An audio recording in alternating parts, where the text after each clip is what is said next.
நேற்று உச்ச நீதிமன்றத்தில் என்னாச்சு அப்படின்றது நான் மீடியாவுக்கு சொல்லணும்னு விருப்பப்பட்டேன். மீடியா வாயிலாக தமிழ்நாடு மக்களுக்கும் சொல்லணும் அப்படின்னு நான் விருப்பப்பட்டேன். ஏன்னா நேற்று வந்திருக்கிற தீர்ப்பு பிரகாரம் செட்டில்மெண்ட் அப்படின்னு சொன்னோன்னே இதுக்குள்ளே எல்லாரும் எழுத அமைச்சிருவாங்க.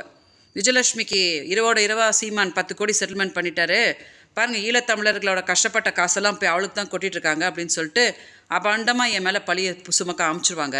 அதனால நான் ஒரு கிளாரிஃபிகேஷன் கொடுத்துட்றேன். நேற்று உச்சநீதிமன்றத்தில் போய் சீமான் ஒரு வழக்கு கொடுத்தாரு இல்லையா?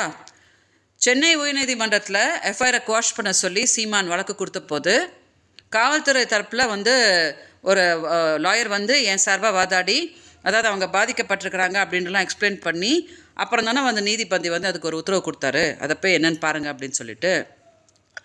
அதே மாதிரி உச்சநீதிமன்றத்தில் நேற்று சீமான் வழக்கு வரும்போது ஏன் சார்பாக யாராவது போய் பாருங்கள், இந்த பொண்ணு இந்த மாதிரி பாதிக்கப்பட்டிருக்குது, சும்மாலாம் அந்த பொண்ணு வழக்கு கொடுக்கல, மதுரை செல்வம்ன்றவங்களெல்லாம் வச்சு டார்ச்சர் பண்ணி பாவத்தை ரொம்ப துன்பப்படுத்தியிருக்காங்க, அது சாக போயிருக்குது, நேற்று வரைக்கும் அவளை அந்த பொண்ணை பாலியல் தொழிலாளின்லாம் சொல்கிறாங்க அப்படின்னு ஏன் சார்பாக யாராவது ஒருத்தர் போய் உச்சநீதிமன்றத்தில் சொல்லியிருந்துருக்கணுமா இல்லையா? சொல்லலை. கவனிச்சிங்களா?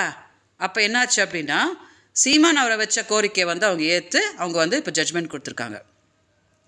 இப்போ நான் என்ன கேட்குறேன் அப்படின்னா, நான் ஏதோ சீமான்கிட்ட பேசிட்டா உடனே பார்த்தீங்கன்னா காஸ்கா பண்ணுறான்னு எல்லாரும் உட்காந்து கத்துறீங்களே.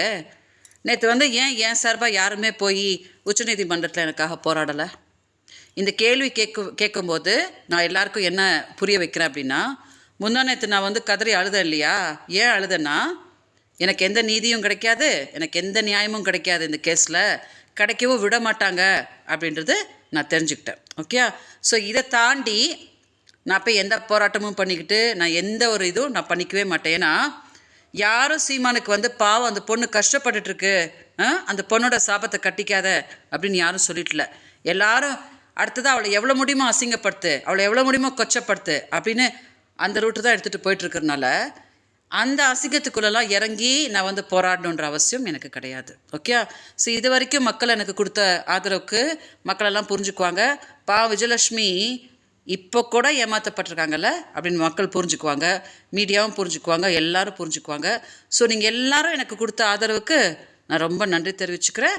வணக்கம். இல்லை, ஃபர்தர் எந்த கம்ப்ளைண்ட்டும் கொடுக்க வேண்டாம்னு நானே சொல்லிட்டேன் சார். நானே எல்லார்ட்டையும் சொல்லிட்டேன், விட்டுடுங்க, இதோ விட்டுடுங்க. ஏன்னா எந்த கம்ப்ளைண்ட் கொடுத்தாலும் எந்த ஆக்ஷனும் யாரும் எடுத்துகிட்டு இல்லை. நான் அதுக்கு தான் இந்த வீடியோவில் இப்போ சொல்லிட்டேன். அதாவது நேற்று உச்சநீதிமன்றத்தில் நான் எப்படி கைவிடப்பட்டேன் அப்படின்றது இந்த வீடியோவில் சொல்லிட்டேன். ஸோ நீங்கள் நல்லா புரிஞ்சுக்குவீங்க.